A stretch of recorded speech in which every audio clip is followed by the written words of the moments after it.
apoyo psicológico, desde trabajo social, si muchas veces se requiere. Cuando nosotros estamos en una consulta nutricional con un adulto mayor, nosotros lo estamos escuchando desde el componente alimentario y puede que le realicemos recomendaciones, pero nosotros también debemos estar alertas precisamente a esos otros síntomas que identificamos en la persona. Si es una persona demasiado sola, una persona aislada, una persona que no tiene muchas personas a su alrededor, nosotros mismos podemos crear esa red de apoyo. Que estamos en un municipio, entonces promover a ese mismo adulto mayor para que participe en los programas de la alcaldía, o mirar con, no sé, con psicología de la alcaldía si pueden visitar a esa persona para que le brinden un mayor acompañamiento, que son personas que desde el componente económico se les dificulta, mirar con la alcaldía, con los programas que maneja la alcaldía, cómo se puede tener esa red de apoyo. O sea, nosotros cuando estamos en una consulta no nos podemos solamente centrar en lo nutricional y ya.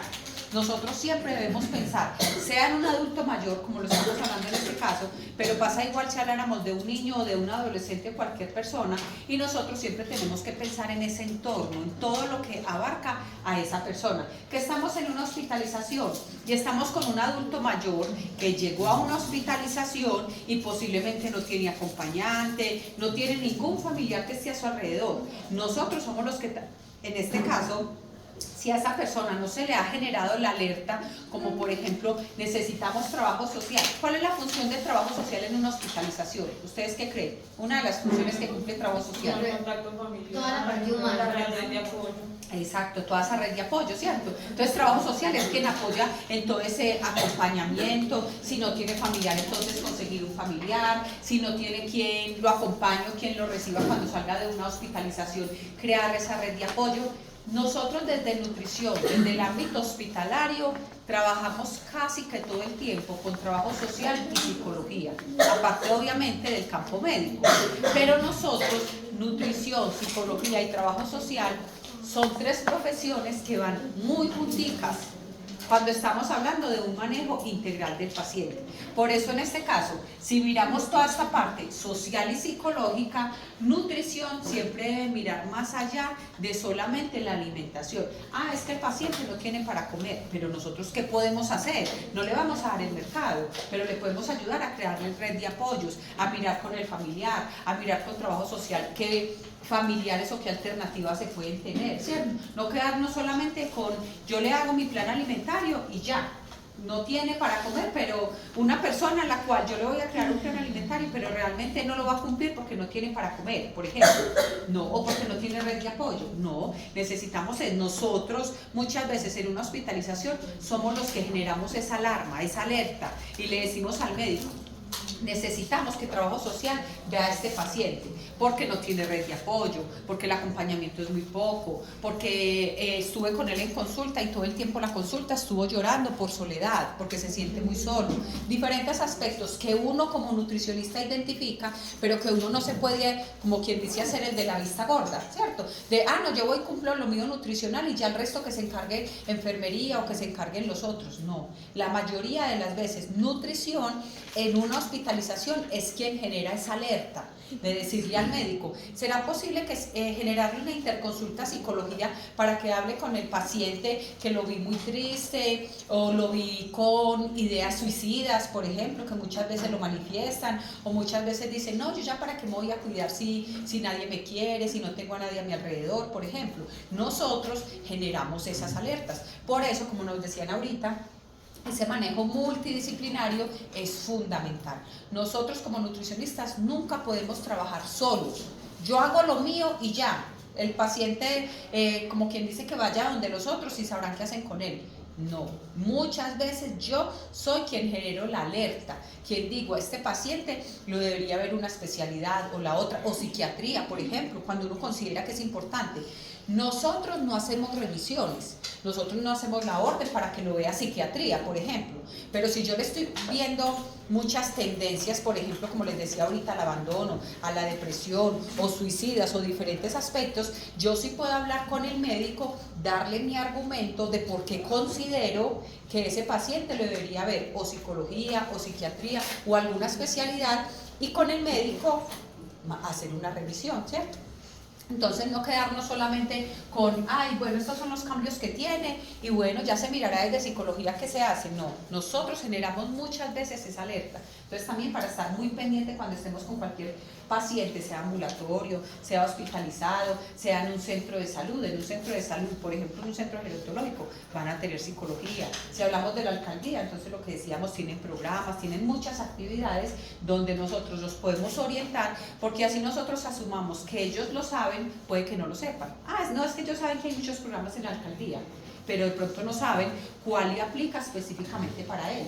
Y nosotros hasta le podemos ayudar para que le sigan dando su mercadito cada mes, por ejemplo. O si tiene una familia muy pudiente, pero lo tiene muy abandonado por algún motivo, mirar desde la parte psicológica cómo se puede volver a integrar esa unión familiar, ¿cierto? Que no haya ese desplazamiento o ese aislamiento, que es el que muchas veces se siente como adulto mayor. Entonces eso hace parte de estos cambios que ustedes dicen, ¿cierto? Todo lo relacionado con el entorno, lo psicológico, lo social, que es fundamental y a nosotros desde nutrición nos impacta. Porque es que si un paciente todo el tiempo está triste, o está solo, o no tiene quien les cocine por algún motivo, o algún impedimento, puede ser un paciente de 50 años, no necesariamente vamos a hablar de adultos mayores de 80 años, puede ser de 50 años, pero tiene una fractura, o está en silla de ruedas, por ejemplo, que es dependiente de otras personas, también necesitamos nosotros brindarle como ese apoyo y buscar la mejor orientación posible. Mejor dicho, nuestro quehacer desde nutrición no es solamente hacer un plan alimentario, es ver un paciente como un integral de todo, desde lo nutricional, pero lo psicológico, lo social, como un integral y buscar redes de apoyo. Como les digo, nosotros no le vamos a solucionar el problema al paciente, no tiene mercado, nosotros no se lo vamos a solucionar, pero sí podemos crear esas redes de apoyo que ayuden a que sí le encuentren realmente la solución adecuada, ¿cierto? Entonces eso nos ayudaría mucho para que desde este componente tenga una mejoría en todo ese proceso. Lo mismo si fuera una hospitalización, por ejemplo, que el paciente no se le dificulta comer, algo, no lo vi aquí. Cuando nos hablaban aquí, nos hablaban como tal del gusto y el olfato, pero dentro de toda esta parte no nos hablan de la dentadura. La dentadura es fundamental en un adulto mayor, ¿cierto? Y veo que aquí no la tenemos. Pero si en el documento sí estaba. Sí. Sí, pero eso está más adelante, pero no está pues aquí como tal explicadito, ¿cierto?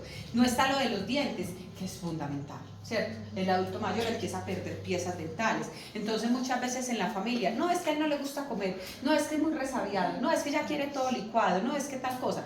Claro, porque va perdiendo sensibilidad, va perdiendo piezas dentales, o muchas veces tiene inflamación o alguna infección en las encías que de pronto por el mismo descuido no ha ido, por ejemplo, donde el odontólogo, ¿cierto? Entonces hay muchos factores también que interfieren en la alimentación y que cuando uno los tiene en una hospitalización, uno debe ajustar ese plan alimentario a esas capacidades y posibilidades del paciente. Que es que todo lo quiere licuadito. ¿Cuál es el problema del licuado? Es una opción muy buena porque logramos que coma todo de una manera fácil, ¿cierto? Pero si el paciente puede masticar, no nos podemos quedar con el solo licuado, porque va a perder su capacidad para masticar y el masticar ayuda a producir saliva, ¿cierto? Entonces, si perdemos esa capacidad de masticar, va a disminuir la producción de saliva.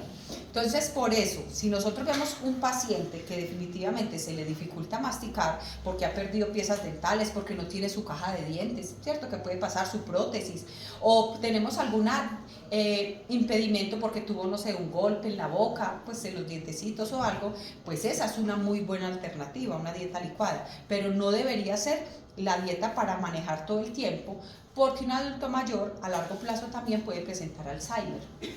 Y el Alzheimer, uno de los aspectos que influye es la pérdida de la memoria. Y si pierde memoria, se le olvida comer. Profe, sí.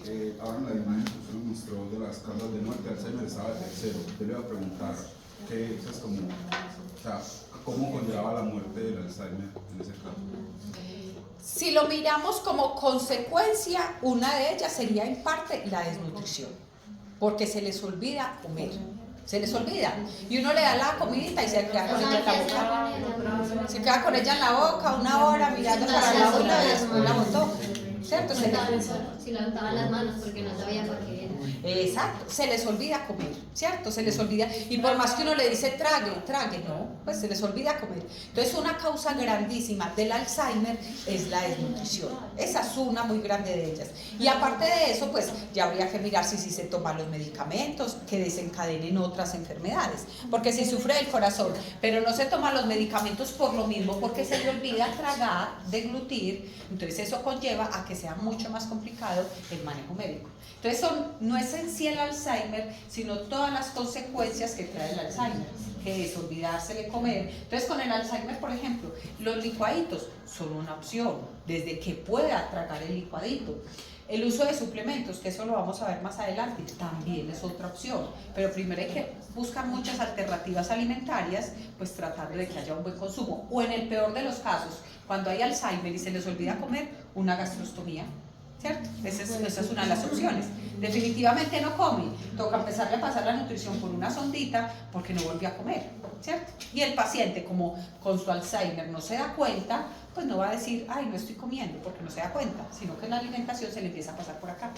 Entonces son consecuencias del Alzheimer, no es en sí el Alzheimer, sino esas consecuencias que genera. Profe, ¿y por qué es diferente lo del Alzheimer y lo del cardiovascular?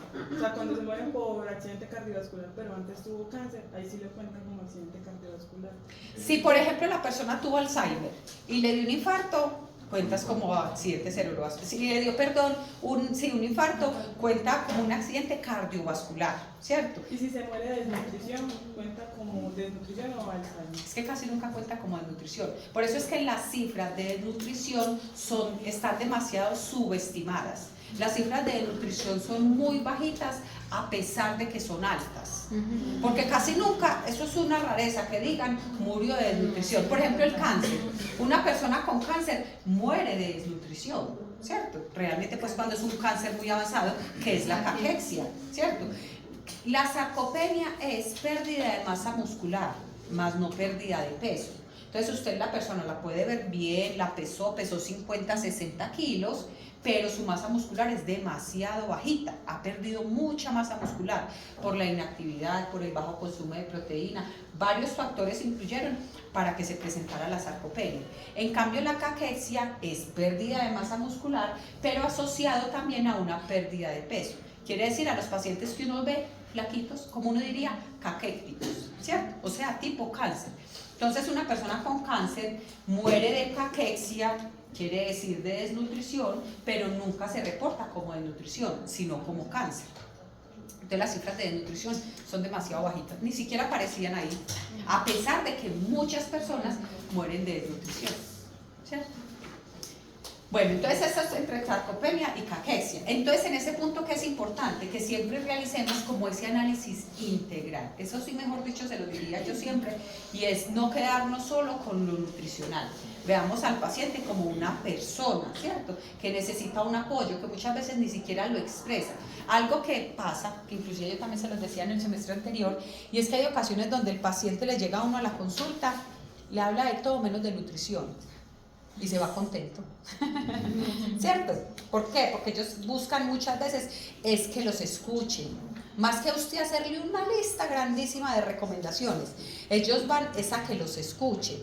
Entonces resulta que en la consulta le hablaron, bueno, que está comiendo poquito, le empezaron a hablar varias cositas, pero realmente en ningún momento alcanza de pronto uno a profundizar mucho en la nutrición.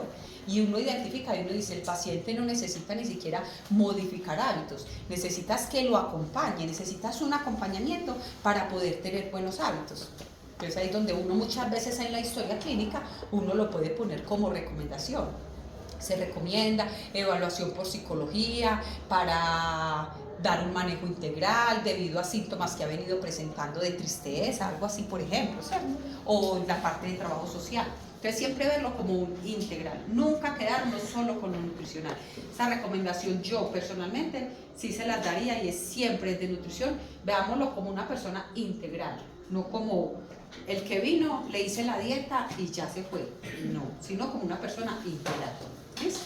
Lo mismo pasa con el deportólogo, que es una persona que tiene enfermedad cardiovascular, alguna no sé, tuvo algún problema de rodilla, por ejemplo, tiene dificultades para su movilidad, pero quiere hacer ejercicio.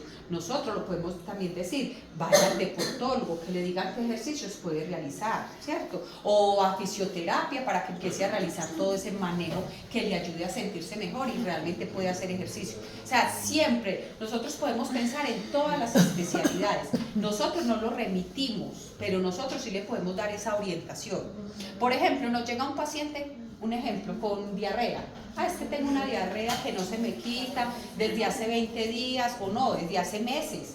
Tengo diarrea, por más que como bien, ya he ido a 3 nutricionistas, ninguna me ha podido controlar la diarrea, ¿cierto? Porque eso pasa mucho. Con ninguno he podido mejorar de la diarrea, sigo con la diarrea. Puede que la orientación que uno le dé es, vaya donde el gastroenterólogo. Y puede que el paciente ni siquiera haya caído en cuenta de ir donde el gastroenterólogo.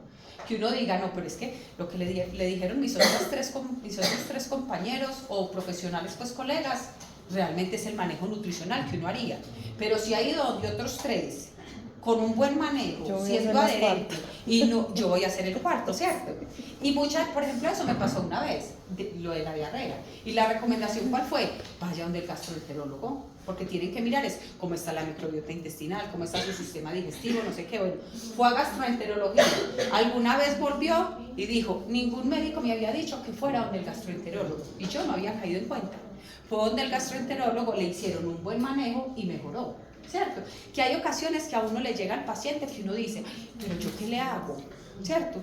Y uno es como, ya fue donde 3 y yo voy a hacer la 4, ¿yo qué le hago?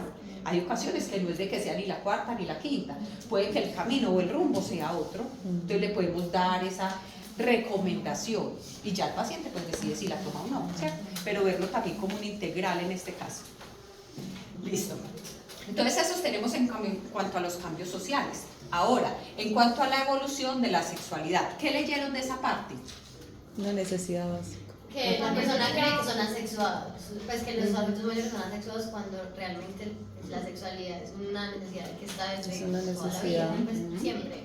Y también lo del tabú que tenía frente a la sexualidad siendo personas más pues, adultas mayores. Y va ligado a lo anterior, porque A la como autoconcepción. ya digamos que están tan alejados de la sociedad, ya no interactúan, ya no hay como esas relaciones íntimas. Y si tiene pareja, pues entonces vienen como esos cambios en las mujeres y en los hombres. Y también decía que iba ligado mucho La a la religión, a las menopausia. iglesias, el tabú, pues, que le- A la menopausia también, exacto. Todo eso Los influye. cambios hormonales. Es normal que sí vaya disminuyendo la libido, ¿cierto? Eso sí es normal que vaya pasando a medida que va avanzando la... Sin embargo, no es que se pierda la sexualidad, ¿cierto? Por lo menos ese deseo, que hay ocasiones donde todo lo que hemos visto anteriormente influye para que se pierda posiblemente la sexualidad, pero como tal el deseo continúa, a pesar de que sí disminuye parte de la libido, tanto en hombres como en mujeres, aunque disminuye más en mujeres después de la menopausia, ¿cierto? Disminuye más. Listo. Y la incidencia del envejecimiento, que aquí es donde influye tanto la adaptación, lo que decíamos ahorita, no todos se adaptan de la misma manera y eso es fundamental, como favorecer el autoconcepto positivo, ¿cierto? Que es en este caso todo lo de tener esa independencia, poder realizar las actividades, poder tener esa capacidad aún de autonomía, porque a futuro, como todos lo sabemos, los papás cuidan los hijos, pero a futuro los papás se convierten en los hijos de los hijos, ¿cierto? Nosotros nos vamos convirtiendo en los hijos de nuestros hijos, ¿cierto? Bueno, factores de riesgo, pues parte ya de lo que hemos hablado, la desigualdad en salud, entonces el sistema de salud, por ejemplo, ¿cierto? No es igual un sistema de salud, de pronto dependiendo si habláramos de las EPS o si habláramos de otros planes ya adicionales, ¿cierto? Entonces la desigualdad en la atención en salud. El nivel educativo es fundamental. Sin embargo, el nivel educativo no necesariamente siempre va ligado a esa condición de aislamiento, porque si ustedes ven, también es muy común, y eso en muchas investigaciones han mostrado, que es común también que la persona de un nivel educativo o de un estrato socioeconómico alto, es muy común que presente precisamente esa soledad, ¿cierto? Entonces no necesariamente vamos a relacionar siempre la soledad o el nivel educativo a un nivel educativo bajo, ¿cierto? La pobreza también influye, la poca salud mental, entrenar demasiado la parte mental, por eso siempre nos recomiendan que leer el libro, que hacer ejercicio, un buen consumo de vitaminas y de antioxidantes, ¿cierto? Por recordar, eso es demasiado importante, no siempre quedarnos con todo lo anoto en el cuadernito, o es que mi hija me recuerda, o es que tal cosa, o ya todo pues anotadito en el celular. Poner a trabajar la mente es demasiado importante, recordar, ¿cierto? Porque entre más ponemos a trabajar la mente, pues menos se nos va a envejecer, más la vamos a tener activa. Y la deficiencia de afecto, pues ese ya lo vimos. ¿Qué?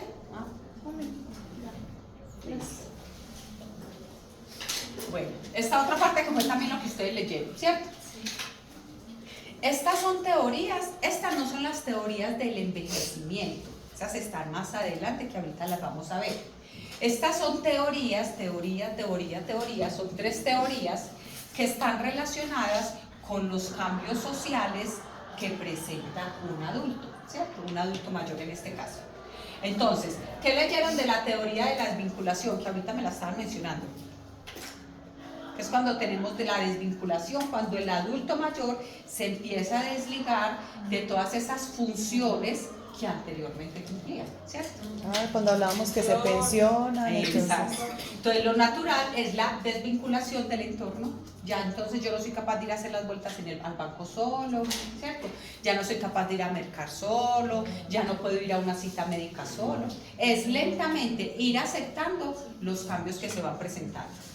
Es un envejecimiento satisfactorio cuando la sociedad ayuda al individuo a abandonar sus roles sociales y obligaciones. Quiere decir, es inevitable perder ese rol, pero tener ese buen acompañamiento me ayuda a aceptarlo de una buena manera. La teoría de la actividad, a mayor actividad, mayor satisfacción, ¿cierto? Entre más activo. Entonces en la casa, eso, que la persona ya no puede salir a caminar sola, pero entonces en la casa la podemos poner a ayudar a hacer el almuerzo, ¿cierto? Ayudar a atender la cama. Claro, o sea, mantener esa actividad, no es solamente, o entonces venga yo y hacer la tarea al niño, por ejemplo, pues cuando es una tareita que podría realizar, pero que se sienta útil, que no siempre sea, no, usted ya no es capaz, venga que le ayude a otra persona, sino hacerlo sentir útil en lo que ellos son capaces, ¿cierto? Y la teoría de la continuidad, que es continuidad en los estilos de vida de otras etapas, dar ese proceso donde los estilos de vida van a continuar de una manera diferente, pero continúan como parte de su proceso de envejecimiento. Se mantienen los mismos estilos, pero más acentuados, o sea, más disminuidos. Ya no camina a la misma velocidad, sino que ya camina más despacio, posiblemente, no sé, con un bastoncito, o si no es necesario, pero de todas maneras va disminuyendo su capacidad. Esas son 3 de manera general, y estos son los cambios psicológicos, que ya serían 2, que es la teoría de Erikson y la teoría de Peck. Esta sí es muy conocida, inclusive desde la psicología pues la utilizan mucho, que es cuando el ser humano pasa por 8 crisis. Ustedes han visto que cuando uno tiene, que cuando uno tiene alguna crisis, ¿cierto? Perdí la materia, alguna crisis, perdí la materia, me levanté tarde, o perdí la crisis, ¿cierto? Cualquier crisis, que es donde dice que la crisis pasa por un periodo de deshacer, que es donde uno, aquí está la crisis, es donde uno empieza con la negación, va disminuyendo, luego es aceptarlo, ¿cierto? Aceptarlo, pues nada que hacer. O cuando hay, por ejemplo, un cáncer o cualquier enfermedad, la persona hipertensa, le diagnostican hipertensión. No, yo no soy hipertensa. Yo no sé por qué ese médico me mandó droga y me dijo que yo era hipertenso. Yo no tengo hipertensión. Entonces es la negación de no tengo, y muchas veces no se toman los medicamentos, ¿cierto? Por la misma negación. Luego viene la aceptación de bueno, me voy a empezar entonces a tomar el medicamento, pues si lo necesito y la presión sigue alta, necesito el medicamento. Es aceptar la condición, ¿cierto? O sea, de una enfermedad, como decíamos ahorita, y luego ya empezar a salir adelante, es empezar a verlo todo positivo. Listo, tengo hipertensión, pero me voy a empezar a cuidar para que esa hipertensión no me dañe los riñones, o me voy a empezar a cuidar para que no me dé enfermedad cardiovascular, o si tengo hipertensión y tengo obesidad, voy a empezar a bajar de peso a ver si mejoro la hipertensión, ¿cierto? Entonces es ya cuando empieza ese periodo de aceptación y ese periodo positivo donde uno, por ejemplo, el compañero, le digo, perdí niño en el otro semestre, me voy a poner muy juicioso y no lo voy a volver a perder, ¿cierto? Entonces ahí es donde viene ya la aceptación y eso es normal y eso nos pasa a todos. Entonces es después de haber perdido algo, independiente de lo que sea, de haber perdido algo, tener esa aceptación y luego salir adelante, ¿cierto? Entonces esas son las crisis por las cuales uno pasa realmente para luego poder tener esa aceptación de lo que se venga. Pero cuando él dice 8, o sea, ¿a qué se refiere? Yo sí me hice mucho esa pregunta y yo, ¿cuáles serán las 8 crisis? Pues los nombres aquí exactamente. Porque es que acá después disminuye sino a 3, y de 8 a 3 hay una gran Los diferencia. nombres exactamente, sé que está la negación, la aceptación, la reconciliación y ya cuando viene la fase de la superación, la negociación, que es cuando uno dice, bueno, me lo voy a tomar, pero voy a ver cómo me va. Y ya lo último que es la superación. Los 8 nombres específicos, pues no se los sé decir, pero es cuando empieza desde la negación hasta la recuperación. Ah, ya entendí lo que pensé. No, pero es que sabes, yo que pensé que eran como otro tipo de cosas, o sea, que eran como más específicas. Por ejemplo, la crisis de adolescencia, yo también, o sea, yo pensé era que era algo más específico, pero ya entendí. Son 8 crisis de una crisis, o sea, 8 pasos. Son los momentos, las etapas por las que uno pasa. 8 pasos de una crisis. Para poder llegar a la aceptación. Porque yo decía, casi será eso. A ver, ¿por cuáles pasé ya y cuáles me faltan? Igual estoy. ¿Cómo? Esa teoría, no, pero lo de las 8 crisis son la teoría de Erickson. La de Peck es diferente. La de Erickson es la que habla de las 8 crisis, que son todos los pasos que se van llevando. Y esa crisis son las que me conllevan nuevamente ya a tener como esa aceptación de la crisis que haya tenido, independientemente de lo que haya sido, ¿cierto? Entonces, a poderlo superar para tener esa etapa vital, que es donde ya voy a tener una aceptación y una reconfortación, ¿cierto? Empezar a mejorar todo ese estilo. En la octava etapa se produce la necesidad de aceptar el modo de vida. Que tuve una caída, tuve una fractura o quedé en silla de ruedas, por ejemplo.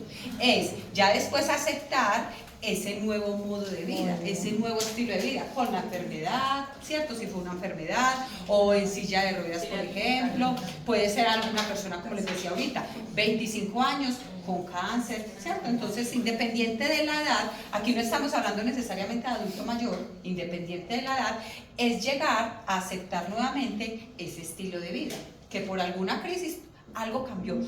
Cualquier crisis que tengamos, pues todo nos cambia.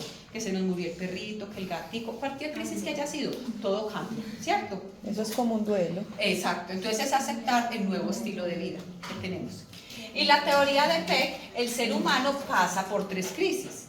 Entonces Peck lo establece como 3 que hacen parte del mismo proceso que se tiene para poder llegar a ese nivel de aceptación.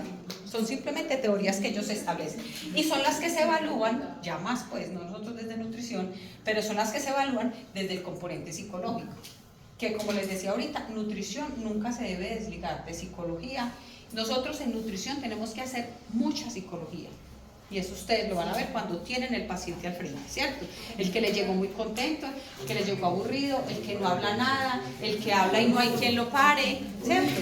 El que llegó contento, el que llegó llorando, el que llegó con un montón de angustias, mejor dicho, de todo tenemos nosotros. Esto es muy importante y es, la personalidad es un rasgo muy estable a lo largo de la vida y va a influir para nuestro envejecimiento. Quiere decir, la forma en cómo yo acepto el envejecimiento depende de mi estilo de vida.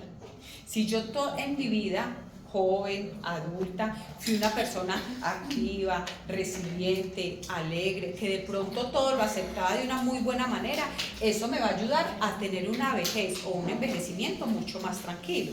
Pero si soy una persona que desde la edad adulta joven o adulto ya más de 40, 50 años, soy una persona de pronto negativa o con muchas dificultades, o de esas personas, como diría uno, que se ahogan en un vaso de agua, obviamente van a tener un poco más de dificultad para adaptarse al envejecimiento, ¿cierto? Entonces por eso también desde ahora uno tiene que tratar de tener esa buena actitud que nos va a ayudar para un buen proceso de envejecimiento. ¿Listo? No, profe. No, pero no se No, preocupe. no. Son unas preguntitas, no, pero son aquí abiertas para todos, son aquí abiertas para todos. No se preocupe que no son exámenes, tranquilo. Porque la pirámide poblacional ha venido cambiando su forma. ¿Quién nos dice? Aparte de los pocos Profe, nacimientos. porque ya levanten hoy en la día ha disminuido más como el interés por querer tener hijos, entonces pues ya que hoy en día la población del adulto pues es más extensa, por ende pues más adelante va a ser mayor la población del adulto mayor. Del adulto mayor. Listo, muy bien. Otra pregunta. Mencione las dos primeras causas de muerte a nivel mundial.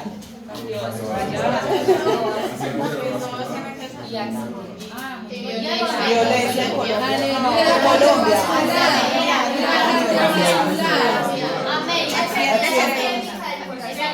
Eso. Cardiovascular, cerebrovascular, segundo. Accidente cardiovascular, ¿cierto? Tercero, Ya si lo miramos, está la pregunta. No. Y a nivel Colombia, Cardiovascular y ya violencia. hay cierto de la violencia, ¿cierto? ¿Qué es la involución y a qué edad inicia? a partir de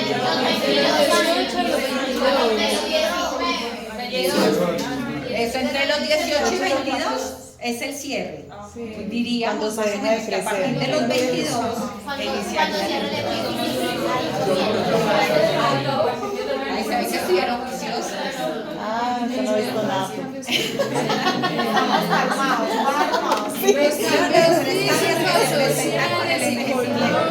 Sociales, psicológicos, Los biológicos. Sexuales, Sensoriales. sensoriales, orgánicos. así van a ser las preguntas del examen. Bueno, eran esas preguntitas. Lo que acabo de decir. Ah, sí, bueno, pues así. ¿Cómo? Ah, bueno, no, para la última Pero la personalidad. La personalidad influye, sí. Influye. Sí, claro. Sí, Como muchísimo. la Ajá. Listo, vamos a ver un pedacito de esta, pues porque ya casi va siendo hora. ¿No? Pues, Sí, faltan como 10 minutos. bueno, lo podemos dejar aquí para no empezar tema. Mejor este tema lo empezamos mañana. ¿Listo? Sí, profe. Para que no deje eso por ahí muchito que qué pesado. Acuérdese que la hora